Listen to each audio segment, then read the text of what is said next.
Tim, you guys have so many amazing Leupold people in the precision shooting world. I always say I'm in precision hunting. Not that I'm the world's greatest hunter or anything, but the quality of gear that I seek to use to help me perform better is you guys have it. And you know, when I think about this Gen 2 VX-5, it's just that next step. It's another progression. And I think my audience, me, the people I hang out with, we're going on lifetime experiences. Like this is something we've dreamed about. And whether it's upgrading from a Gen 1 or upgrading from a different optics class, these features, these added things that are here are going to help you. With the second generation VX-5 HD, one of the things we're trying to get better every day, right? So as we're going through, I use a car analogy. The very first car that came out didn't have all the turn signals and headlights and tail lights and and all that. You can't think of everything all at once. But then you go out and you use these things and you say, well, this could be better. That could be better. And as we're going through, we're really seeing a merging between kind of competitive shooters. They want to be able to zoom fast, go from 3 to 815 really quickly, and they want to be able to change for different density altitudes or different conditions quickly without carrying a whole bunch of wrenches around. And so that was a lot of what we were looking at was, if you're changing your dial, to not need to have this little wrench that doesn't really exist anywhere. You have to hunt down an Ace Hardware, or if you're like me, I had one in my wallet, one in my ball cap. I have one in my bino harness all the time. Maybe two in my bino harness all the time. Just in case. Yeah. And so for me, that was one of the big things, was to not really need a tool, a specific tool in the field. And so being able to flip the latch on here, take the dial off, replace it, re-zero. That was a biggie for us. Kind of one of the biggest things we heard was, I love the system, I hate the wrenches. So that was one of the big ones. Right. And then being able to zoom back and forth. We had a throw lever that was an available attachment later on for VX-5s. Right. And it's like, let's just put it in there. And it's still removable, so if you don't want it, you can take it off, but it doesn't really require kind of an install. Just thread it in, thread it out. If you want it, great, and if you don't, no biggie.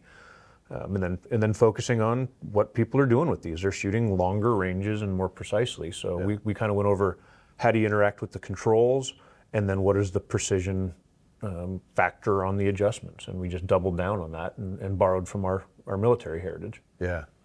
Well, when I saw the VX-6 Gen 2 come out, I'm like, am I going to have to start shooting VX-6s now?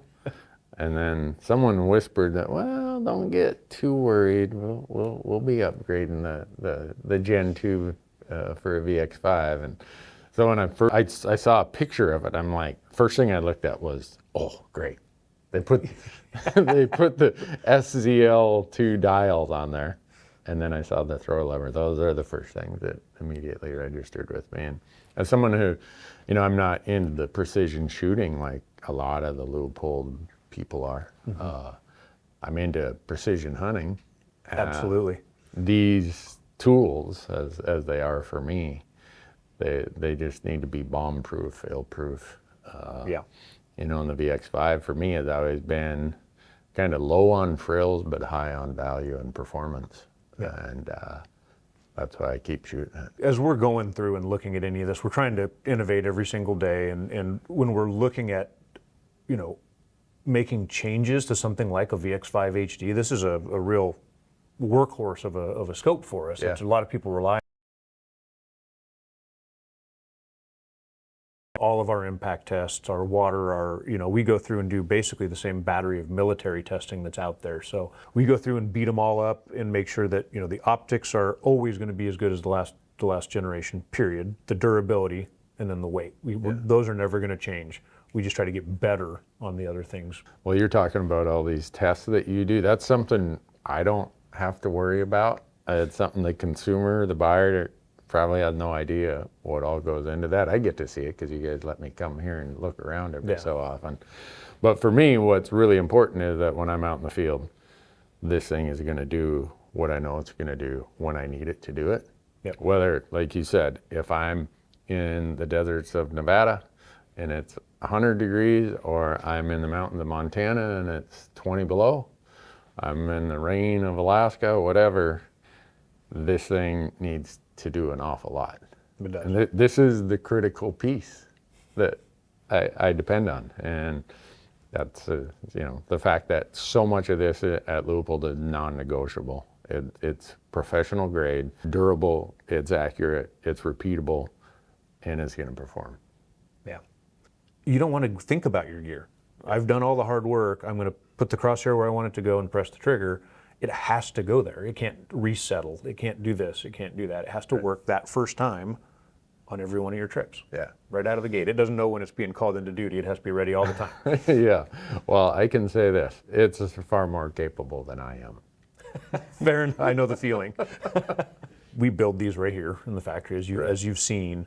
One of the biggest kind of challenges with that is cost structure, right? Yeah. So there may be other brands that are doing some of these things in Asia, other places where they don't have the same cost structure that we do, labor rates, et cetera. So we have to win on quality. Yeah. And that's our, every single day, that's what we go. We want to be the best. We don't care about being the biggest. We want to be the best that's out there. And that makes it a lot easier. You know what to focus on. Well, every time I come here, I am so impressed that there are going to be 750 people in this factory producing products like this. Mm-hmm. If it's got a gold ring on it, it means that there's 750 amazing people who have jobs, who are creating products for hunters and shooters for a family-owned company that's been here a long time. Long time. Supporting hunting, supporting shooting, supporting conservation, and quietly going about their business and providing us products like this that I always say value is the intersection of price and performance. Yeah. And there is no place on that value scale that you're going to get a better value of that intersection of price and performance than this gold ring.